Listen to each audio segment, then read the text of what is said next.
behind me is an electric netting grid that we use to move our laying hens, a small flock of sheep, pasture-raised turkeys, and our broiler chickens on pasture.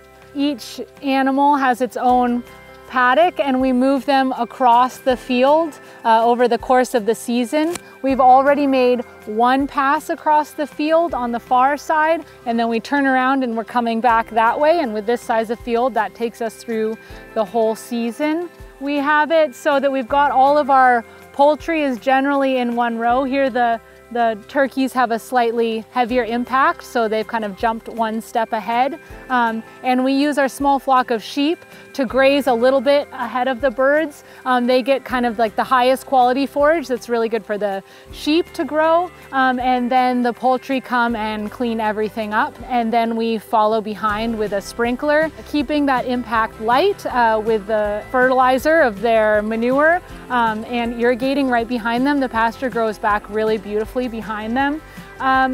We use the electric netting for this purpose because one, it's really good for keeping predators out, because the electric netting is both that physical barrier as well as a psychological barrier. So that helps with chickens that are really hard to shock. So you really need the physical barrier that's going to keep them in. They're just so dry and they've got very little grounding. So you need the netting with the small squares to keep the chickens in. Also, predators that are naive to electric fence, they don't know what they're avoiding. The netting, they can't get around it in any way. They have to touch it. It's that physical barrier. And then they get that psychological effect of the shock. That keeps them out. For a long time, we had issues with aerial predators. That's one thing electric fencing does not help at all with. If they're coming from the sky, it's not going to protect you. So that's why we started putting our dogs in with our poultry, and they chase away any of the aerial predators, like eagles or owls would be our top aerial predators. The netting is great for keeping the dogs in as well. They can jump over it, but they don't tend to. And we found with sometimes the just maybe a 5-wire electrical fence will deter them, but if they really want out, they will. And the netting definitely keeps the dogs in, especially if you need them to stay in with birds or something that they don't have that strong bond with, like the sheep where they really want to stay with them. The electric netting works perfect for that.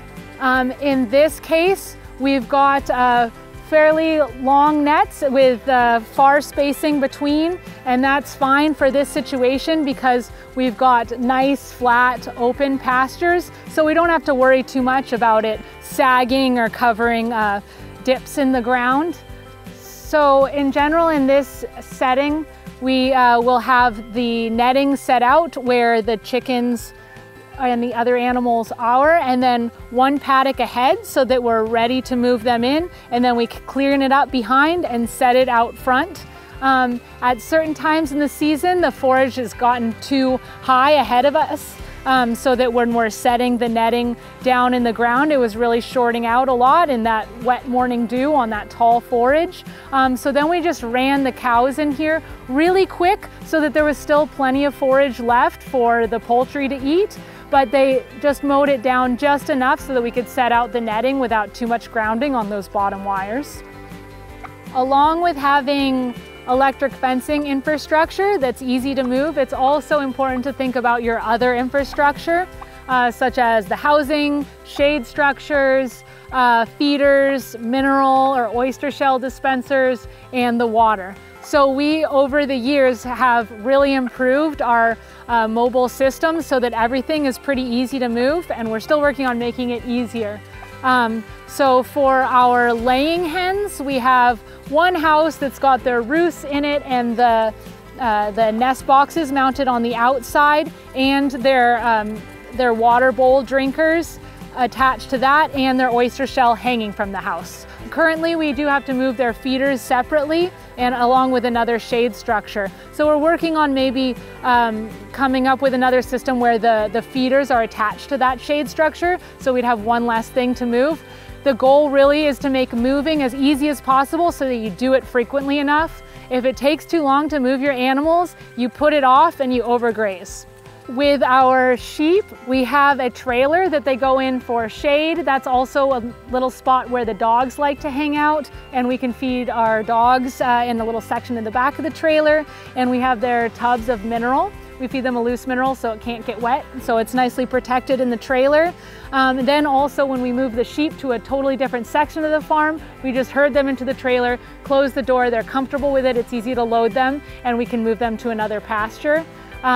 We've also got a small rubber trough with a float valve that we use for watering them, and so that makes the sheep pretty easy to move.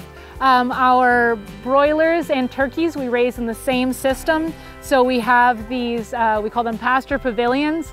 They're these large structures that are intended for carports generally, and they work great for this with the addition of metal skids. We have skids along the bottom and along the front, but nothing in the back, so that you can't run over any animals when you're pulling them forward each time. And in these structures we have a feed hopper, feed trays and nipple drinkers, the same as they use in conventional poultry operations in a barn, but we've just adapted them to be attached to these mobile houses, and it works really nice. So for the broiler chickens and the turkeys, all we have to move is the house, and the water and the feed comes with it. And then we have our feed totes that we currently use buckets to fill the hopper with. They just need to be forked with a tractor to move along with the houses.